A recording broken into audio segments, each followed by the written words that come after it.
Minutes are in the chat, Spencer, if you want to get on those. Minutes are in the chat, Spencer, if you want to get on those. Minutes are in the chat, Spencer.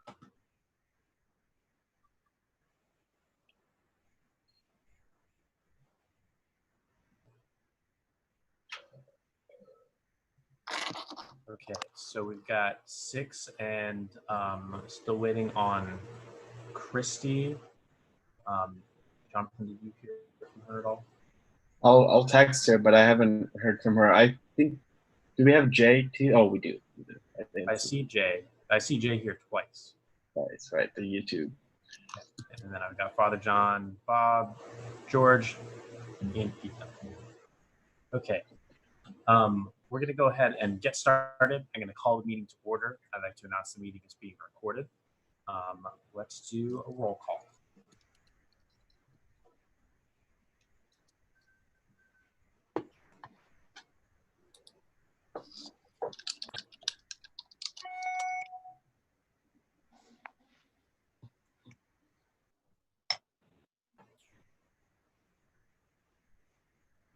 Jonathan, can you do a roll call? Yeah. Yes, my connection's a little bad. I'm gonna turn my video off again. Okay, Director Brent. Here. Director Geis.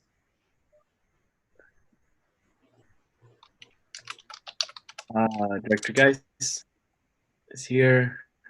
Director Bertrand. Here. Director Freeman. Here. Director Hedges.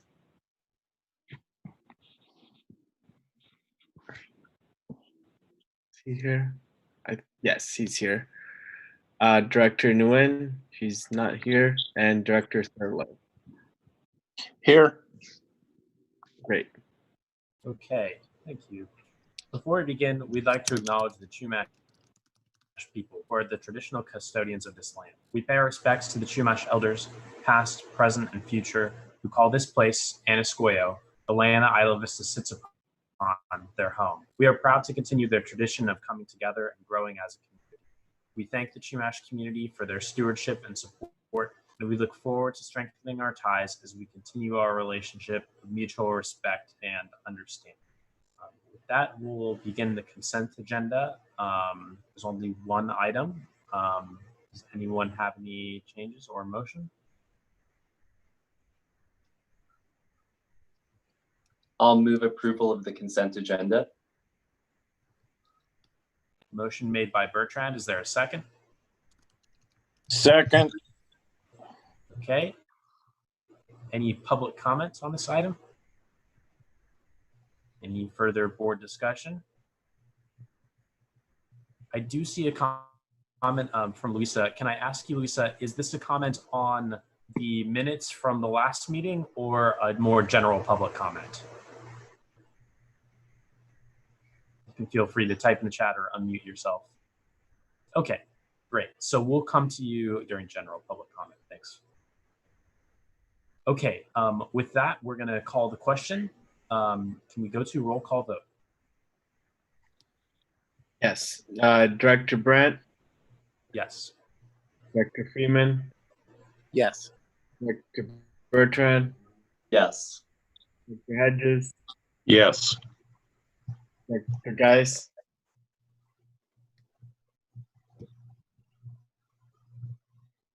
And Director Thurlow. Yes. Okay, Maybe. motion passes 5-0 with 1 abstention. We can leave the roll open for Bob if he's able to figure out his audio situation. Although I'm not seeing him on here anymore. He might have dropped off. I'll text him too. Okay, thanks for doing that.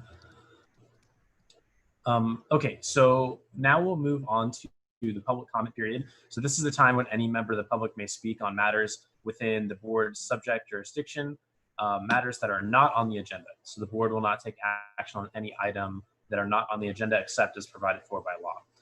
So I know we have one comment. I'll go over to you first, Louisa, and then anyone else who'd like to speak may also let me know.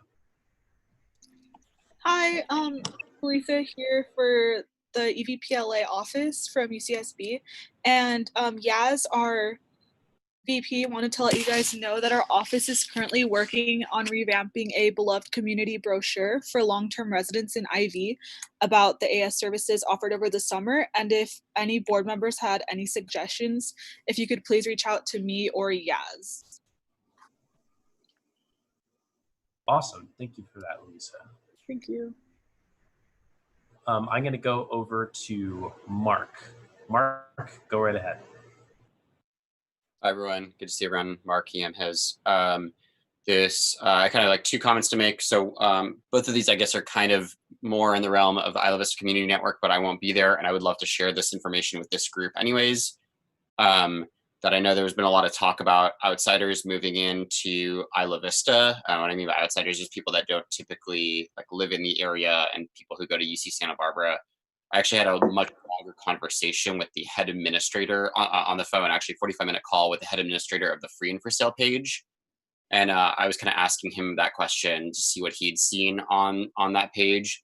And he said that the only thing that he'd seen was a slight uptick from I guess some sort of dorm or something like that at USC that like flooded and the sorority sisters had to leave.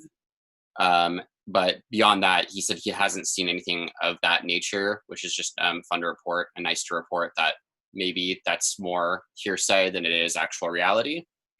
I'm not sure though. And the last thing, as head of the Public Safety Commission, I've put out this survey that I left in the chat, sharing it far and wide. We had a plethora of responses, but if anyone else would like to fill it out or share it within your respective groups, that would be super helpful, as we hope to use this in partnership with the CSD, AS entities, and anyone else who would like to work together on projects this coming year. That's it for me. Thank you, Mark, and thank you for your community engagement efforts. Are there any other members of the public that would like to speak on items that are not on our agenda? Okay, with that, we'll close the public comment period and move to discussion and action items. The first item that we have on our agenda is the Police Brutality and Anti-Racism Work Group update. And we've got a little bit of a hearing schedule that we wanted to share with everyone. So I'll hand it over to Jonathan. I don't know if there's anything else that you would include on the schedule, but you can view that by clicking on the item.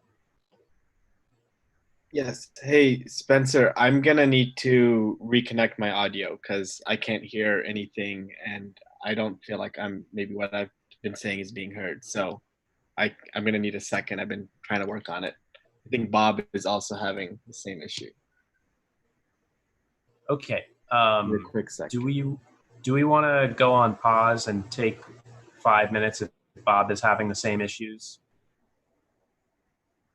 I think we'll go ahead and do that. We're going to recess for 5 minutes and then we'll come back.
Are you able to hear me now better?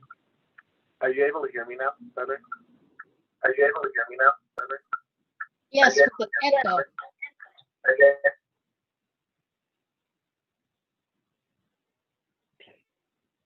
Just checking it one more time. Jonathan, the one thing I'll mention is there's a little bit of an echo. Can you talk again? Yeah, I'm gonna put my headphones on now. Great, even that Okay, sounds good. How's that? There's an echo. Is there still an echo? Shoot. I'm getting one. I did not hear an echo that time. Yeah, it sounds good on my end. Sounds good on my end too. Okay, cool. I think this should work. And Christy's in now. Were we able And to Bob get Bob? He's restarting his computer to get on. Okay.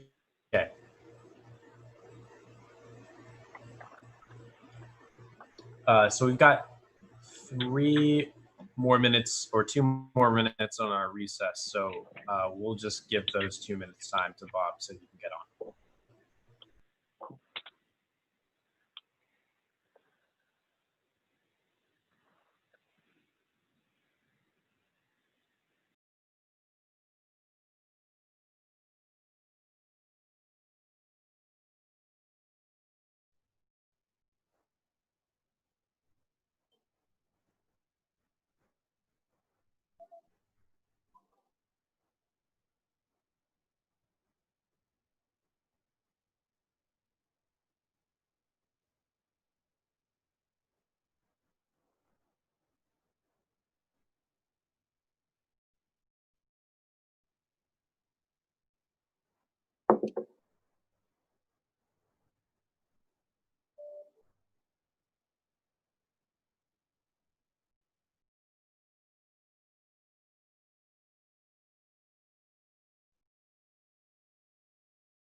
Okay, I think we've got Bob back. Okay, Bob, can you hear us? Can we hear you?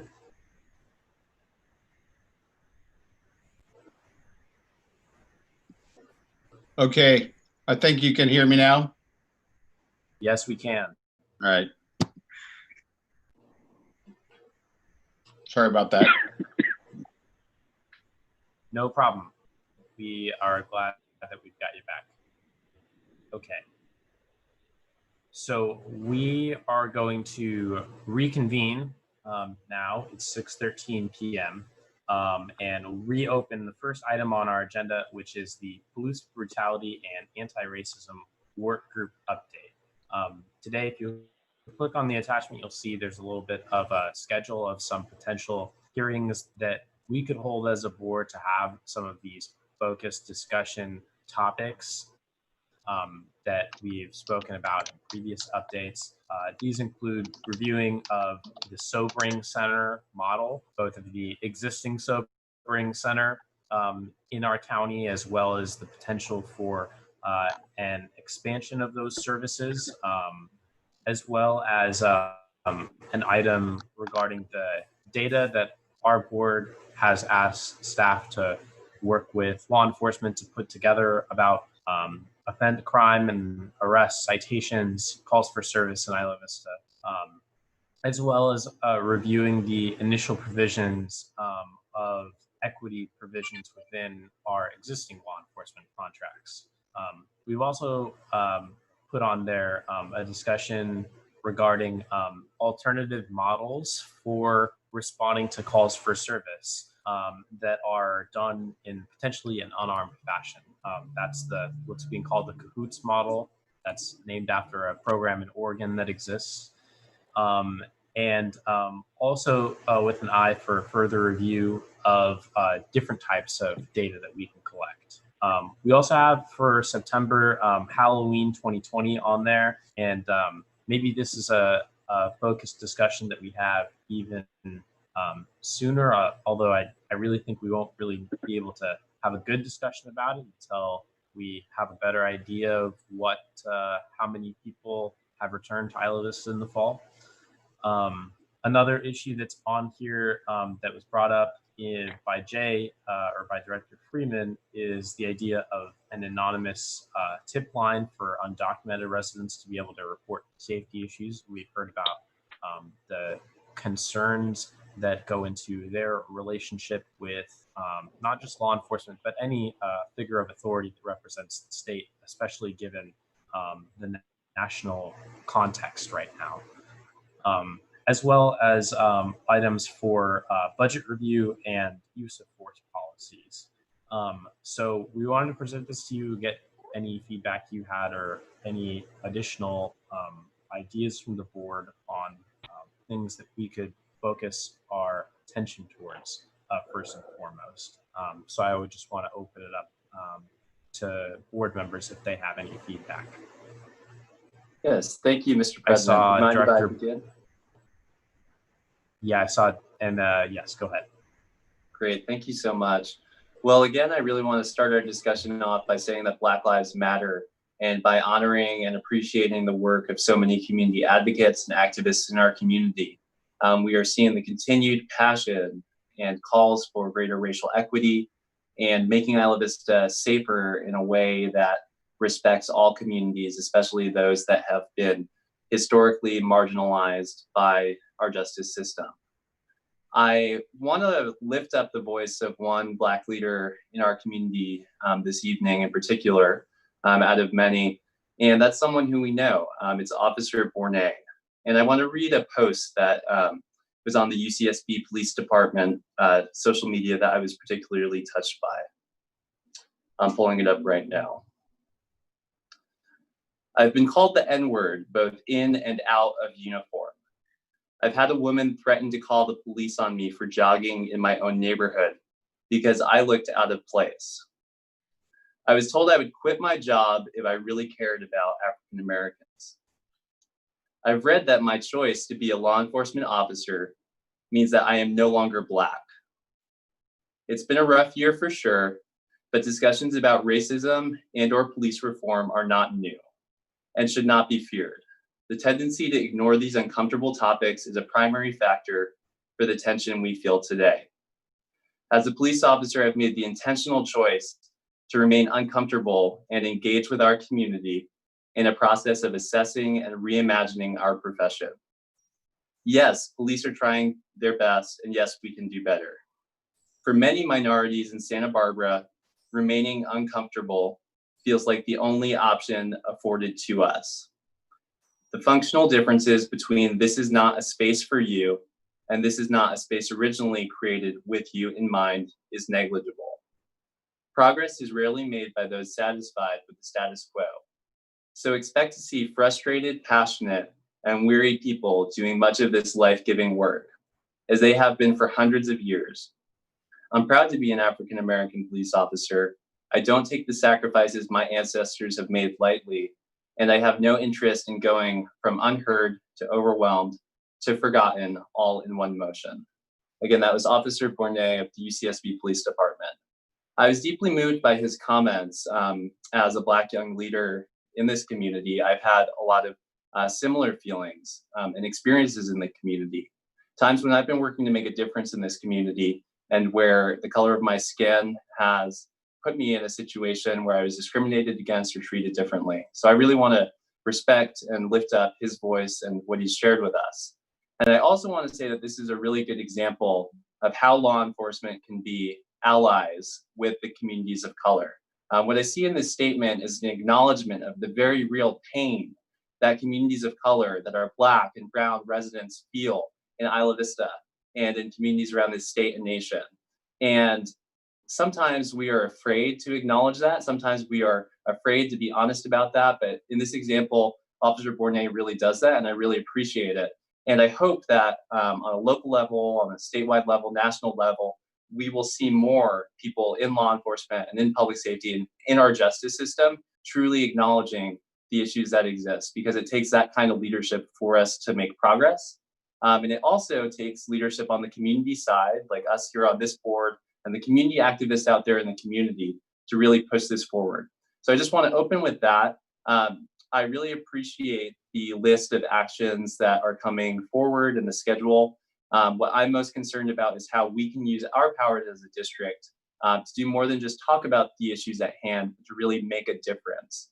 When I look at what we were created to do by the legislature and the voters, it was to make Isla Vista a safer place holistically. Yes, we do have some contracts with law enforcement and we're allowed to do that.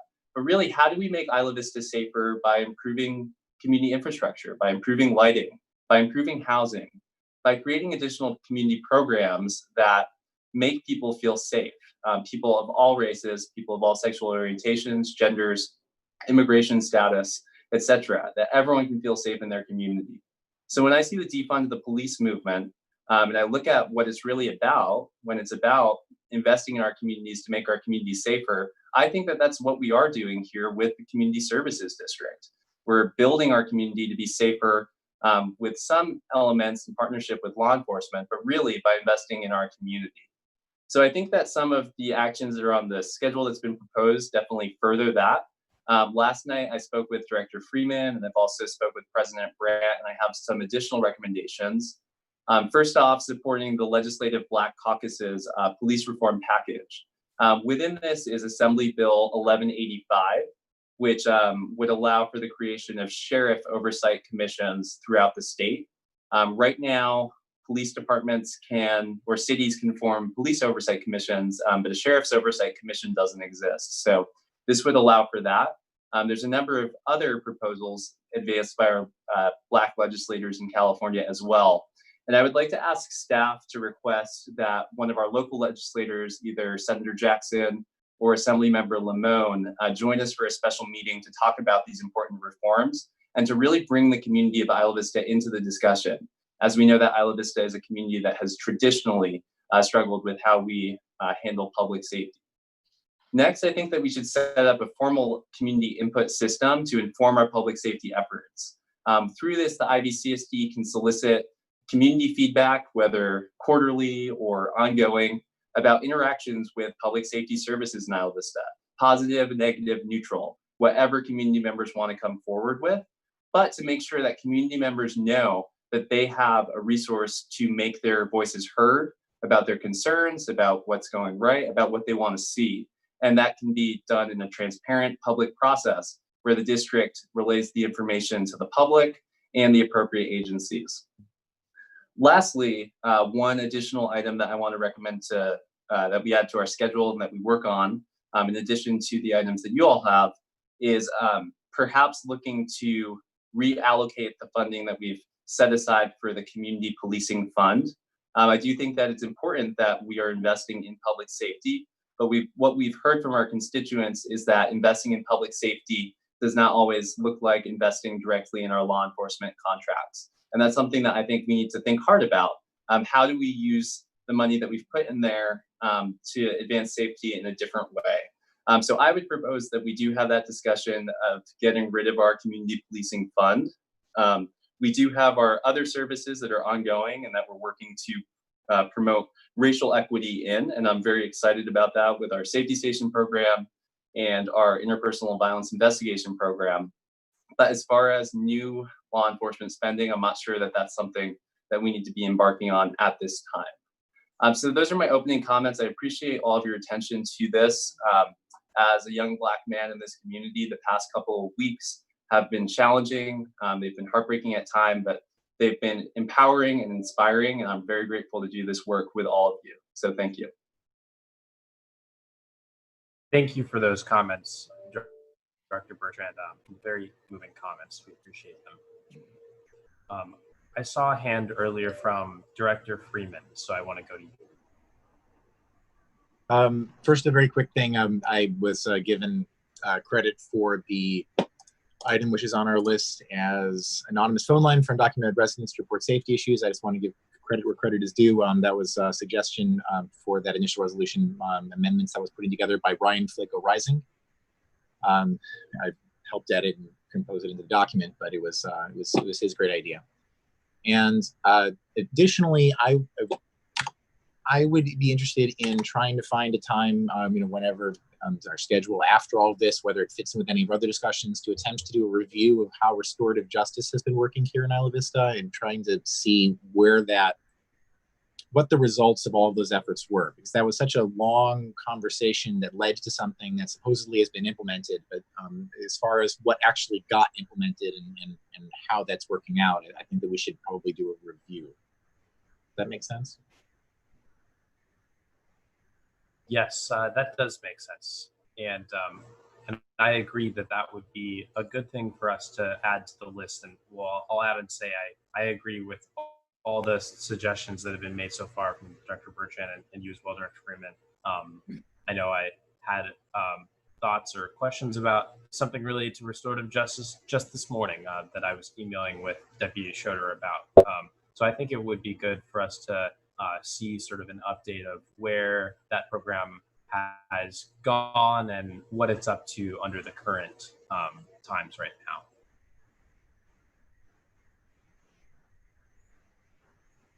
Do other board members have feedback or anything else that they'd like to share? A quick question. So this is just what we're so far have, right? Like, this is not like a couple weeks we have an idea, we suggest we add it to the November timeline. Like, there's also stuff that so far has been already suggested that like maybe doesn't. These sound like priorities to me, but I'm just verifying that this isn't like we've decided this is the sum totality of the issue and we're scheduling it all, right? I don't think so. I think if there are additional ideas that come up that are we think are important, that we would have a discussion about those. This is more meant to calendar some of our things that we have been talking about.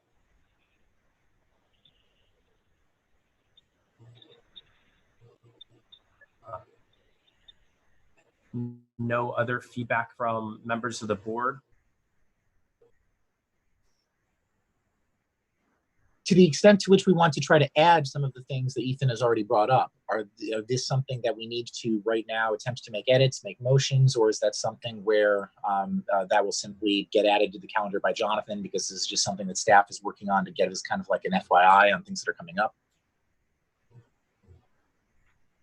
I think that that's the case, that in my discretion as board chair working with Jonathan would add these to the calendar, but with his input in terms of the timing of those and what that would look like as well.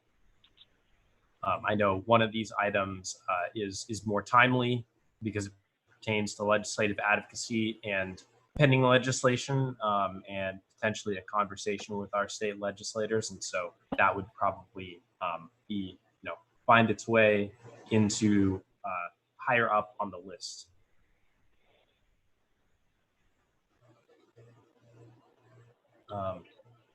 I guess I'll just say, well, thank you to everyone for their input, and I will shift the conversation a little bit to something that I thought it would be good, just as a framing of our discussion in general, and I don't know if he's on the line with us, but I received a letter from Deputy Schroeder earlier today that the board has since been forwarded as well. And it was a letter from someone who went through the restorative justice program, meaning that they received a citation and then in lieu of the fee, paying the fee of that citation, paid a smaller fee to take the class that is taught by Deputy Schroeder and other folks in law enforcement from the community outreach division of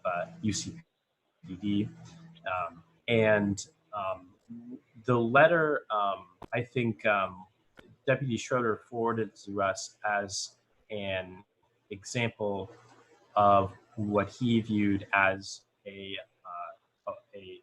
positive interaction, wherein this person who had been cited for an open containers violation was then able to, I guess, internalize what their actions were and come out of it with a positive experience and an understanding, a better understanding of the community and of the crime that they had committed.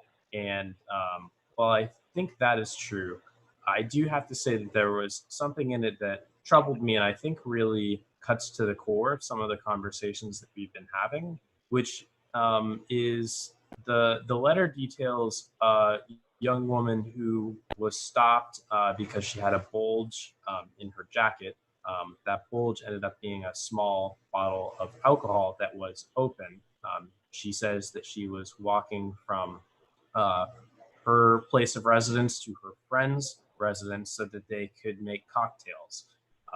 And it was an open container. It had been previously opened, so she was cited for this violation of the law. And I want us to just think as we move forward about the way that interaction potentially happened and whether or not an interaction like that would happen in other parts of our county, or whether or not this is something specific to the strategies that our local law enforcement employs. And really, I think that the main thing that I try to think about is whether or not giving this young woman a citation increased the public safety in our community. Did it make us safer that that ticket was given out? Or we should also think about the potential negative effects of the many stories that I've heard about folks who have been stopped for potential open containers violations, and because they have a water bottle in their hand and law enforcement might think that there's alcohol in it. I know people who have had their water bottles poured out on the curb by law enforcement officers because they wanted to just be double, triple sure that there was no alcohol at all. And I think that it's really that actually cuts to the core of where there's a lot of consternation that exists in the community about this over enforcement of small infractions, or in many cases, non-infractions at all, just suspicion of infractions. I think it really is counterproductive to some of the goals that we have of trying to make the community safer. So I lay that out there just as context for the letter that was sent to everyone, as for food for thought moving forward. I'll go to, I see a hand from Director Freeman. Yeah, so I wanted to say that there were two high-level, well, there's one high-level, maybe one a little bit lower-level thought that I had when I saw the email from Justin and the attached letter. High-level thought is that I found it strange that the defense on the idea that, look, people love police is to point at an article, an essay that was written by somebody who had gone through the restorative justice program and was told to write an essay that will make me, the police officer, happy that you've gone through this program and have learned a lesson. And just, the mental model there seems confusing to me because, I mean, well, clearly, I mean, you're not going to get an essay out of a process like that saying, I don't understand why I was arrested. I am not certain that this was, well, stopped. I am not certain that this is a viable path towards public safety in the area. I mean, like, clearly the structure of such a thing is essentially, we are going to put you through a small training exercise to attempt to get you to understand that what I did was great. Now write an essay convincing me that you believe that what I did was great. And then I will take that essay to the local politicians and show them that, look, the public believes that what I am doing is great. There was just, the thought process there was very confusing to me.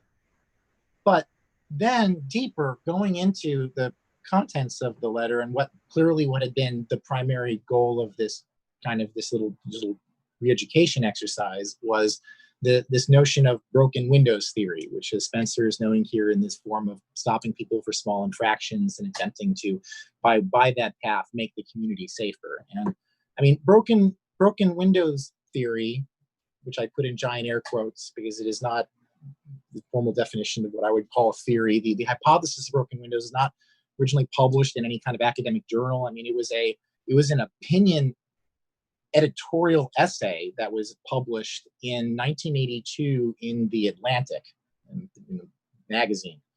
And if you actually even just read that article, it kind of feels like the goal of it was to be just a little bit racist. It was essentially like looking at the idea of there are these, and to the extent to which it's not that classist, like it's the extent to which that there are these people in our society that we would rather not have around, and what can we figure out to get them out of the way, and then, well, here's a thought process which will solve these problems. And that was largely what it ended up getting latched onto in so many people. And when there was studies that were done on it, so actually it was a psychological researcher who would put forward the idea, and then they did research 20 years later saying, look, our theory worked, but all of the other analysis by everyone else just discredited it.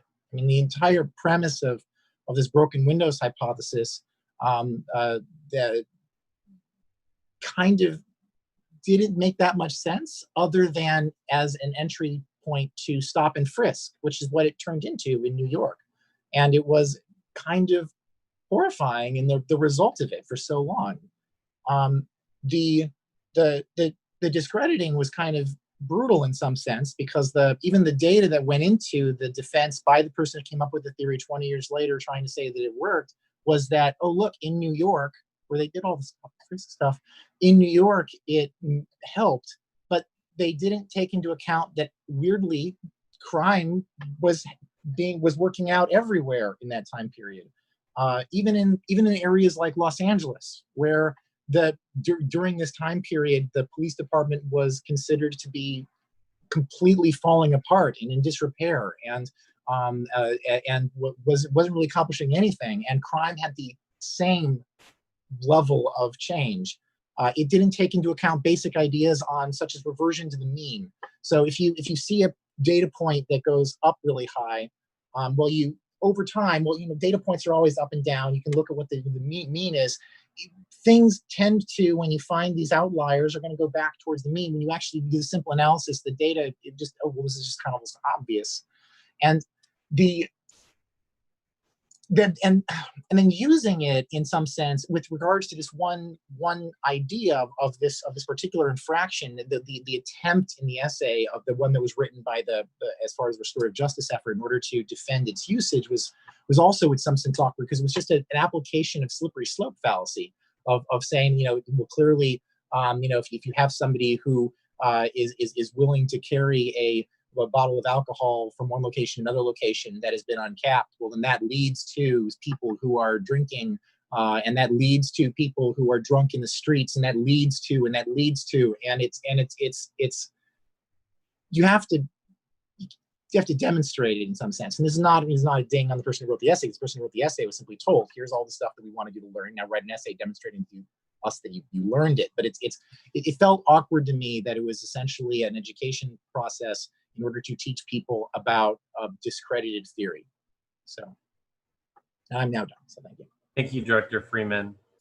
I see a hand from Director Thurlow. Yeah, we spent 40 minutes now talking about people's personal opinions about policing. It seems to me that the agenda item doesn't have anything to do with people's personal opinions about policing. It has to do with review topics for future discussion and provide additional suggestions. So can we move forward with this agenda item as it was stated on the agenda? Thank you, Director Thurlow. Any other board comments? Okay, I'll go ahead and open the public comment. Any public comments on this item? This is Deputy Schroeder. I'm one of the call-ins, so you probably can't see me on the video. I apologize for that. I won't go too deep here. I just want to address a couple things that were said. This is not part of the normal restorative justice class. Due to COVID, people moved away and we shut it down. So these people that wrote the letters were not taught anything about broken windows theory or any theory. The only project I gave them was to think back on when they got the citation, why they thought they got it, how it made them feel, and then come up with a reason on why they might have been issued the citation. So this young lady came up with the broken windows theory on her own and just wrote that paper. I thought it was well written, which is why I submitted it, but they were not taught anything. I didn't teach them at all. So it's not part of the normal restorative justice, and this was just kind of a side job. I just thought it was a decent opinion. So I just wanted to say that. Thank you for that, Deputy Schroeder. I have a comment from Mark, and then after that, I have a comment from Julia. Hey, everyone, Mark again. I think my biggest comment is is a little bit in response to Spencer's point that is this making our community safer? And it just doesn't feel like, I guess, it is. And I think like one of the biggest things that I think of with our community is just like bike theft. And I'm just like, well, like that is crime. That is like someone's personal property getting stolen. It has affected me twice this past year. And I'm just like, if I want to really feel a lot of trust in law enforcement, and I really want to feel like it's serving me and my needs, and I guess I want to feel like if I have a first story, apartment like I did last year, that I'm safe on the street, which I wouldn't say I did very much. And then I would also I would like to know like why my bike keeps getting stolen. And I wouldn't, I wouldn't feel that way if I'm walking to a friend's house with half a bottle of wine left because, I'm not going to keep it in my house, that's just, I guess, like one of my feelings. And I wanted to express that. And just the fact that I guess, for an example, there hasn't been some sort of report saying we have caught 3 serial bike thieves, something like that. That's just one example of many, but that's just one that's top of mind. That doesn't make me feel safe. Like it doesn't feel like the law enforcement is serving me and my needs, and especially the needs of this community, which is a bike heavy community. That's it for me. Thank you. Thank you, Mark. I'm going to go over now to Julia. Hi, thank you, everyone. I have a brief question that is actually relevant to this agenda item, but is actually following up on something from the last meeting. But I think in the last IVCSD meeting that there was mention of the possibility of getting data on common reasons for citations and arrests in Isla Vista, and that information might be accessible through Isla Vista Police Department to be able to address the individual root causes of some of the recurring problems that we have here. And I was wondering if that information is something that's going to be available or if it's going to be addressed in these meetings or the IVCN meetings. And also I was wondering of where I could find out more information about the restorative justice program in Isla Vista, because this is the first that I've heard of it. Thank you very much. Thank you, Julia. And I'll respond to your first question. We have been having our staff, Jonathan and Deborah, work with the Foot Patrol as well as UCPD to compile this data, and that'll be that's currently scheduled, or that's what we're doing right now, is scheduling that for August 11th when we'll review that. So we'll make that report public a couple days in advance so that the public can view the data. And thank you to our law enforcement agencies for helping compile that data. We appreciate that.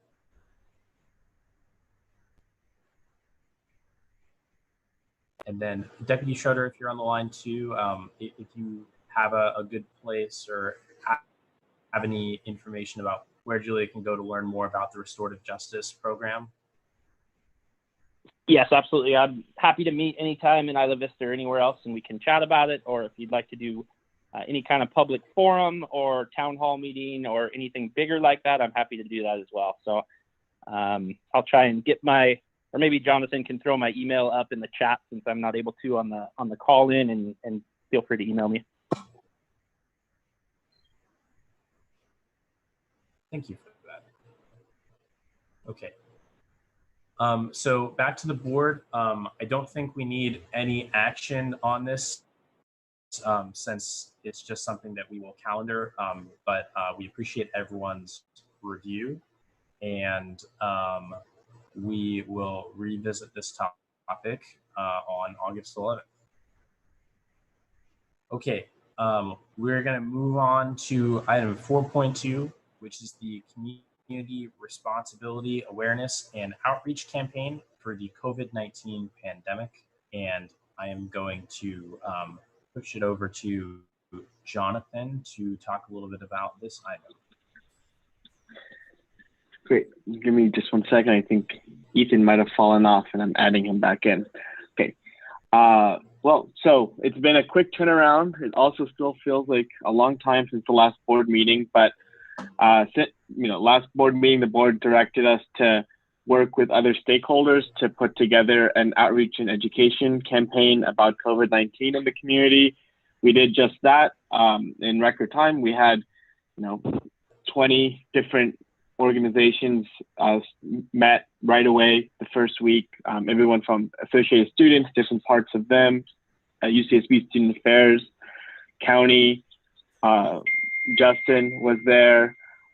We had people from the UCSB Communications Office. So we got a big, and IVRPD and other Isla Vista organizations.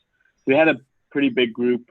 And what we worked with that group that day to do was develop the top priority messages that, based on everyone's sense of what's going on, how we can, what are the top messages we need to get out to the community. So we did that. And then we also developed, the most efficient ways you'd be able to get them out. And that became this budget. So this budget kind of shows you what the different channels we're going to use and the top messages. And they're abbreviated, but essentially the top messages are, making people aware of free masks and thanking the people who do wear them, letting people know what the high-risk behaviors are, saying, let's minimize those, let's do better now and end this sooner, and that asymptomatic spread is a major issue. That's the second one. A third one would be that, what to do if someone gets sick and how to protect your housemates, a good, proactive behavior there. And then the last one is more of a feature of people in the community and saying, I wear my mask, I wash my hands, I physically distance, and I do it to help other people. So that's the main gist of what we're going to do. We've also been recruiting volunteers to help out with other efforts. Like if we wanted to phone residents or text them, we need volunteers. And also, we also worked out the issue with the ambassador program, wherein we cannot take on the volunteers and then send them to the businesses in response to any issues with non-compliance, but we can collect the volunteer information and hand that to the county, who would be doing that follow-up because it's their health order, and so we don't have that power to enforce that. But we're still, we put out the call for volunteers and we're organizing, just collecting them and moving them around to the best place. So we've got a lot of good partnership for this. We've got some good messages, and basically what we need board action for today is to authorize the funds. And in talking with Director Thurlow, it seemed like it would be a good idea to ask UC Santa Barbara for the $9,000 that we didn't request this fiscal year anyways. In our budget, we put $191,000 and we get $200,000 a year. Would be to ask them to get the funding for this out of there. So that's what we're asking board action for today, is to authorize us to spend at least the $9,500. We'll, Spencer and I have talked about masks, and we'll come back at buying masks to give out for free. We'll come back at another meeting when we have better numbers on that. But asking for board approval for $9,500 for this campaign and requesting it from UCSB for funding it. Thank you for that, Jonathan. And I just want to say that we've got the first free masks ad up, which Jonathan was able to get up at the beginning of this past week, and you may have seen it if you've been on social media in the Isla Vista area recently. It seems like it's performing well, and I see it frequently, which is a good sign that it's reaching a lot of people. So thank you for that, and thank you to everyone who is able to join us for our conversations. I really think that participation helped sharpen our messages and really create a campaign that, as you can tell from the budget, is really aimed at trying to get to people from all angles: social media, in-person, literature drops, email, potentially even mass texting as well. So I think the more places that people can hear these messages from, not just from us as community leaders, but also from on these different media platforms, I think that it will be helpful in terms of increasing the amount of compliance that there is with the public health order. Jonathan, I realized I cut you off. Did you have something you were going to add? No, I actually did forget to mention that part of this campaign is already running. So I was just saying thanks for mentioning it. And, we've only spent $100 and reached 5,000 impressions so far. So it's a pretty efficient spend. What we'd be able to do with more. That's good to hear. I'll go over to Director Thurlow. Jonathan, it's a little murky what we're going to have these volunteers do. Given the liability issues, is this going to be something that we're going to be in close contact with our legal counsel regarding sending volunteers out into the community? Yes, we already have been in close contact, and I'd say the majority of the volunteer work is going to be no contact, which is dropping off literature, late at night when no one's going to be making contact, or texting people or calling them. That's the majority of it. There's going to be the volunteers who go work with the county on that program. That's, they're signing up to do that, and they're working with the proper agency for that. So we're just passing them the contact info over. If we do any volunteering with, dropping off proactive information at the businesses, Ross and I have talked about that. We would need to do a lot to structure that and have the proper policies and procedures and just everything and a waiver. So we haven't acted on that yet. So that's still a later thing. But yes, we will be with our legal counsel 100%. Okay, thank you. Thank you for that question, Director Thurlow. Are there any other board members that wish to speak on this item?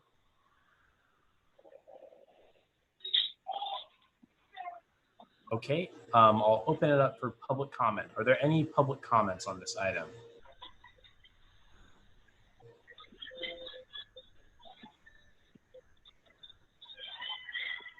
Okay, I will close the public comment and bring it back to the board. And I will entertain a motion if anyone so chooses to make one.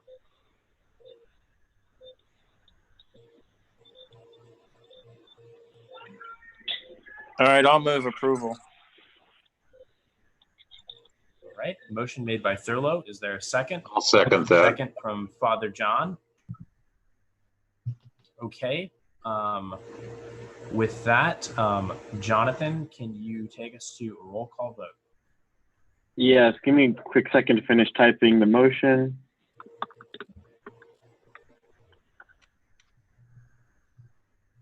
And it was Thurlow and Hedges. That's right. Okay, great. So the roll call is Director Brandt. Yes. Director Freeman. Yes. Director Bertrand is he stepped away. Director Hedges. Yes. Director Geis. Yes. Director Thurlow. Yes. Director Nguyen. Yes. All right, motion passes 6-0 with 1 absence. Thanks, everyone. We will move to item 4.3, which is the district COVID-19 response standing item that we have, and I'll pass it over to Jonathan for any updates. Great. We do have one good update, and it'll come back as an agenda item at a future at the August 11th meeting. I thought we were actually already in August for a second. The next meeting is August 11th. The last meeting, the board also directed me to work with IVRPD and other partners to develop better outreach services for the homeless community in Isla Vista. And so we're pretty close to finalizing that proposal. Been talking with Kimberly Kiefer at IVRPD and Emily Allen with United Way, and so we're working on developing that and bringing it to the board for review on the August 11th meeting. So that's moving forward well. Otherwise, everything else is status quo still. Mediation program is still having some regular activity, not all related to COVID, but some in terms of people having to leave a lease. And the Homeless Services Center is continuing, just fine on its current schedule. I want to turn it over to Deborah, though, who has another update on what we're doing with the community center parking lot and COVID-19 response. Do you want to go over that, Deborah, really quick? Thank you, Jonathan. Last week on Tuesday, when I went into the office to take care of some stuff, I always check in with our tenants, and so I checked in with the Santa Barbara Neighborhood Clinic, and at that point I was told that they were just going to call me because they wanted to ask if the Community Service District would allow them to do some COVID testing in the parking lot, drive-through COVID testing in the parking lot. And they wanted to use the parking lot in the community center for ease of access. Of course, they wouldn't have to deal with the other traffic in the immediate parking lot in front of 970. And I said, well, let me see what I can work out with IVRPD so that we can use the entire parking lot and just not our 5 spaces. And I also did reach out to Ross, thank you, Ross, for advice and counsel in regards to any liability issues that we might have using the parking lot for that purpose. As it turns out, on that day, Tuesday, we did allow the Santa Barbara Neighborhood Clinic to test individuals. It's a closed testing. It's by appointment only. It's for current and existing patients. We will be putting up some signage probably tomorrow or Thursday, which is when our next scheduled testing is to be held. They are doing the testing on Tuesdays from 4 to 6 and on Thursdays from 3:30 to 5:30 on a weekly basis for an indefinite period of time. This is part of their neighborhood clinic program throughout the county of Santa Barbara.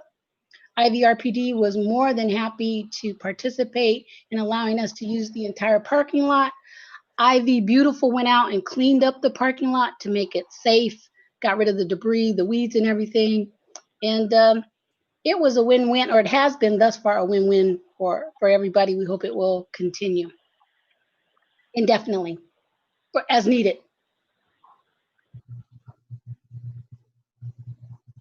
Excellent. Thank you for that update, Deborah and Jonathan. Great to hear that we are doing what we can, partnership with Red Park to be a space for that. Very important service, especially during this time. Are there any other or any questions from members of the board? Okay, any public comments? Okay, great. Then with that, looking forward to the proposal coming back, or the plan coming back regarding homeless outreach. I know I was on a call last week where one of the, someone from another part of the county, Santa Maria, was expressing that they also are facing an issue that we face here in Isla Vista, which is that there is only a limited number of outreach workers that exist, and there are many and continuing to be more folks experiencing homelessness during this time. So it's great that we will have some dedicated outreach for Isla Vista so that we can talk to folks who are experiencing homelessness and try and get them into that coordinated entry system. Okay, we're going to go to item 4.4. This is resolution 20-12 to provide for the collection of the sewage utility user tax. I'll hand it over to Jonathan for anything you have to add on this. Yeah, no new changes to this one. It's the same as resolution, I think 19-13 from last year. I know we had talked about maybe making some changes, but there wasn't really an opportunity to have that conversation with Leda West this year. And the auditors moved up the due date for these charges by a few weeks as well. So we have to get this passed and the charges in pretty soon. And I'm just looking at this. The administrative fee that the auditor charges, that's the same. It's status quo from what it was last year. Yeah, I think we paid $823 this year. Okay, so 823 parcels in Isla Vista. We'll remember that number. Okay. Well, there's over 900, but we tax around 800. We tax around 800. Okay, thanks for that clarification. Any comments from members of the board? Can tell, is that a hand, George? No, I was ready to make a motion. Okay, go ahead. I'll move that we approve resolution, is it 2012? 2012. Yeah. All right, motion made by Thurlow. Is there a second?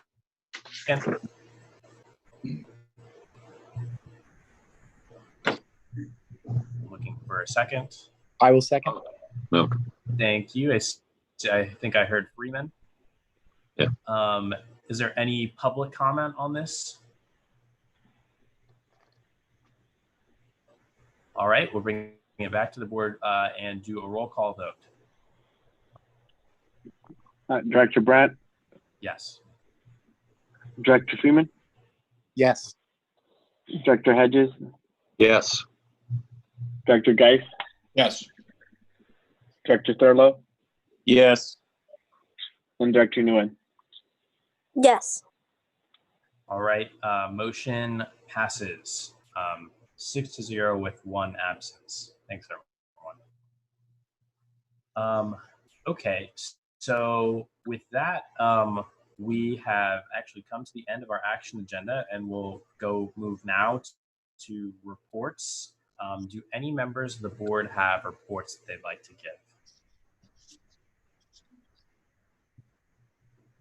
I have one. Go ahead, Director Freeman. So at the August 6th, next 1 week from this Thursday, meeting of the Local Agency Information Commission, there will be an agenda item about the Isla Vista Community Services District Municipal Service Review. There is a letter which has been drafted in response to the legal questions that were sent by our district. I've already received a copy of the response, but it is confidential LAFCO information that at the LAFCO meeting we'll be voting on whether to give it to this district, as well as making decisions on when such a municipal service review should take place. I've in my discussions with the Local Agency Information Commission General Manager, who is also the Local Agency Information Commission's lawyer currently, and being very careful to explicitly determine what information I can and cannot say.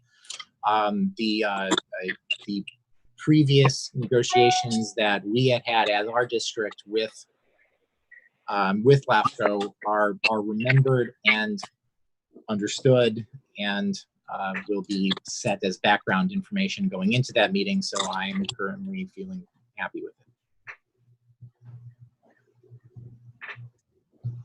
That's great. Thank you for the update on that, Director Furlow. What was that date again, just for everyone? That is August 6th. And to be clear also, that meeting will be officially, I misspoke even more to the point. That meeting is only about whether we will return the memo. It will be because of course we should at our side have an opportunity to read the response from their lawyer if they choose to send it to us.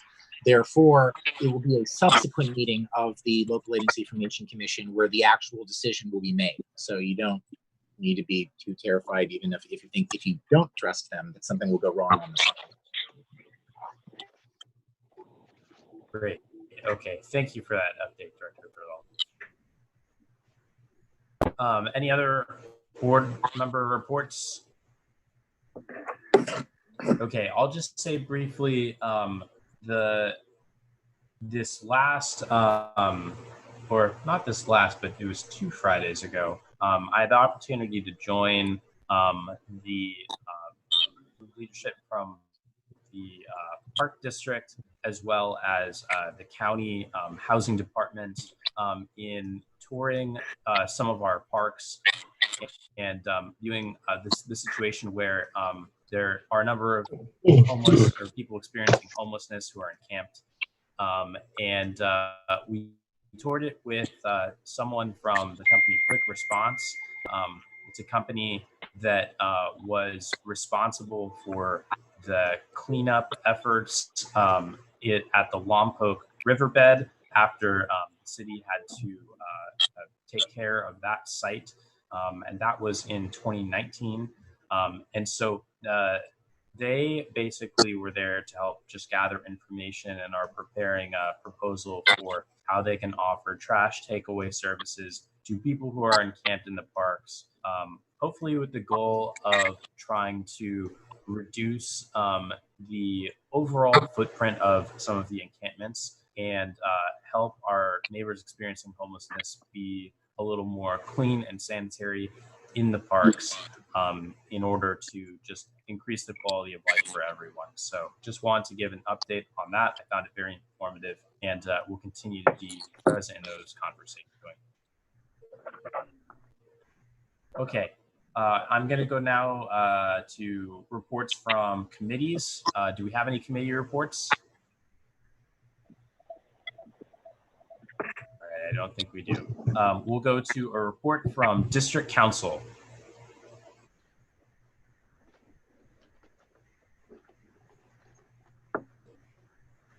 Thank you, Mr. President. I have a quick update.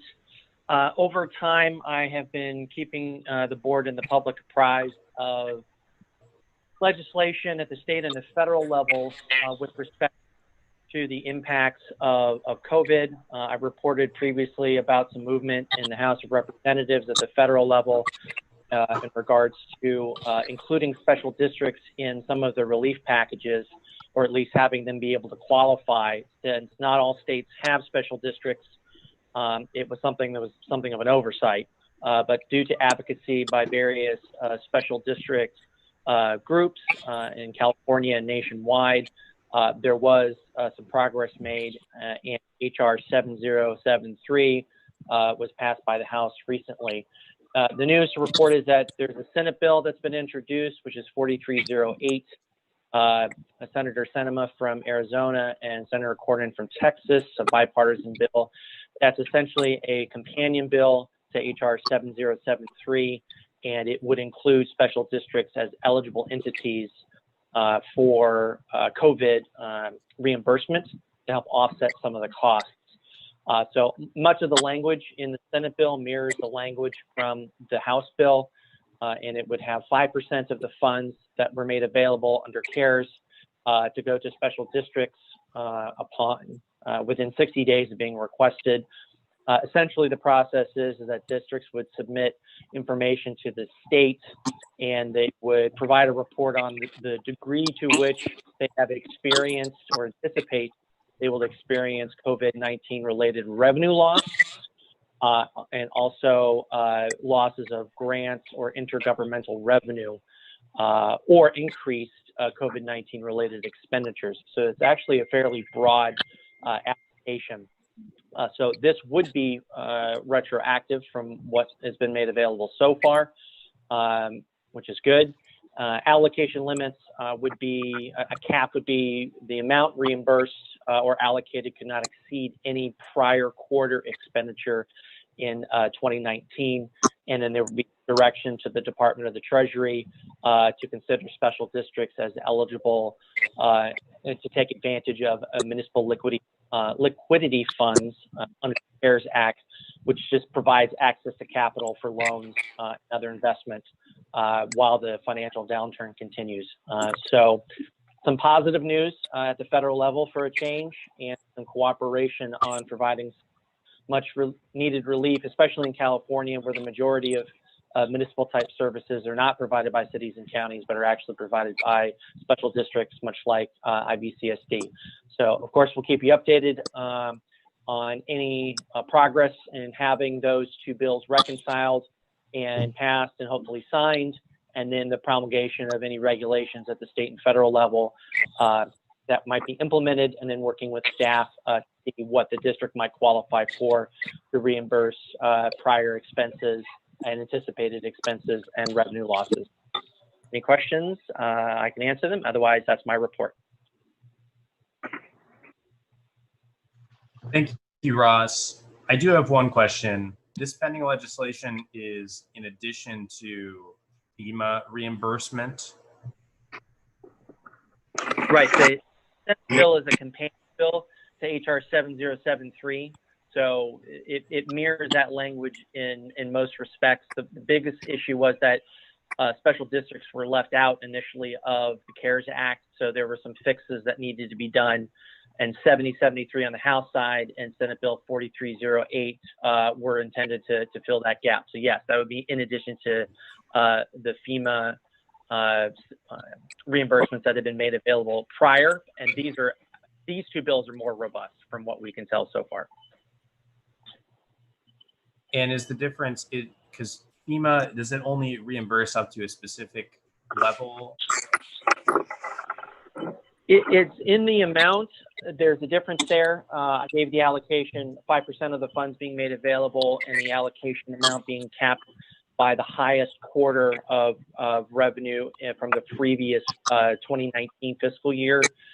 Also the conditions, FEMA is the Federal Emergency Management Administration. This is a little bit more of a broad-based fix. It provides things like revenue loss, grant loss, intergovernmental revenue losses.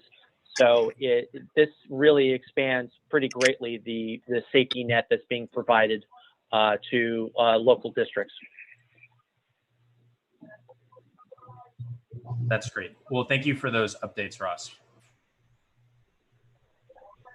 Okay, I'm going to move to 5.4, report from the general manager.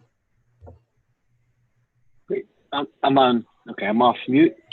So I have a pretty good report. So the first one is, I was going to mention the LAFCO meeting coming up, but Ross and I also had a conversation with their general manager / legal counsel. They have one person. We have two people doing that.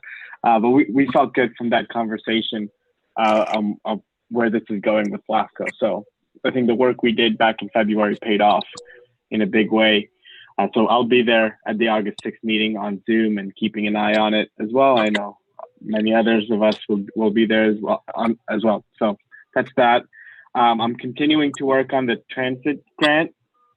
And I think I sent the board this already, but on Thursday, there's a general info session for anyone to attend on Isla Vista's greenhouse gas emissions. So I'll be there. Another thing that's going on is the census ad campaign, which was supposed to happen earlier in the year. It's finally in the works to launch pretty soon. And give me 1 second to add Director Bertrand back. So that's about to launch, and we're feeling good about that. And it's gonna be, we're still pretty low in our response for the census in Isla Vista. We've got until October 31st. the fact that the town is maybe returning to normal population at least will help with the census efforts. Another thing is our finances are looking very good. For June, we accrued $57,000 in revenue. That's what we assumed we'd collect around now for the June billings. We actually ended up collecting $65,000, so $8,000 over our projection. So that was really good news. It wasn't below, and it was significantly higher, more in line of what a normal month has looked like in the past, which is, we usually collect around 65,000 to 70 in a month. So our finances are off to a good start. They're already above our projections for the year. So we're starting off the year with some extra revenue already. And we've already started work on the audit for the last fiscal year, which will be done around the same time as last year, which is early October.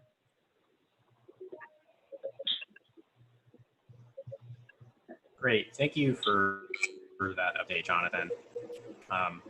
And I see now that Director Bertrand has rejoined us. I want to ask them, we went through reports from members of the board. Do you have anything that you'd like to share under reports?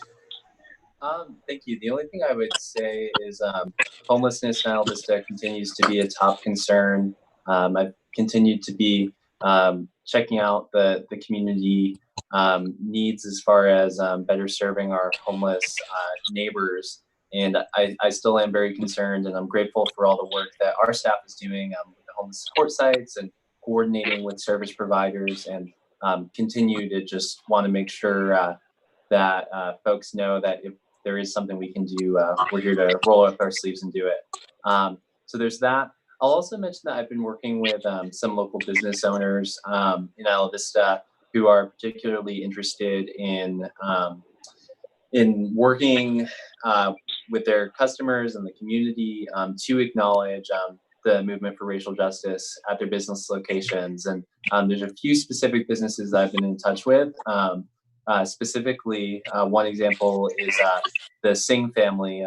They're interested in doing a mural similar to what they did at their location in downtown Santa Barbara, with the message of racial equity and promoting justice. And I'm definitely interested if there are other businesses that are interested in collaborating in community groups to help just make our downtown community a more accepting place, and a place that is visually has the message of acceptance and racial justice. I'm definitely interested. So thank you. Thank you, Director Bertrand. Okay, with that, we've come to the end of our agenda. Our next meeting will take place on August 11th at 6 p.m. right here over Zoom. Are there any other discussion items or motion? I'll entertain a motion to adjourn. I move to adjourn. Motion made by Director Freeman. Is there a second? I'll second that. All right, I heard Hedges as the second on that. Any other public comment? All right, we'll go to roll call vote. Hey, Director Brandt? Yes. Director Freeman? Yes. Director Hedges? Yes. Director Geist? Yes. Director Thurlow? Yes. Director Nguyen? Director Bertrand? Yes. All right, motion passes. Thanks, everyone. We will see you on the 11th. Thanks, everyone. Take care.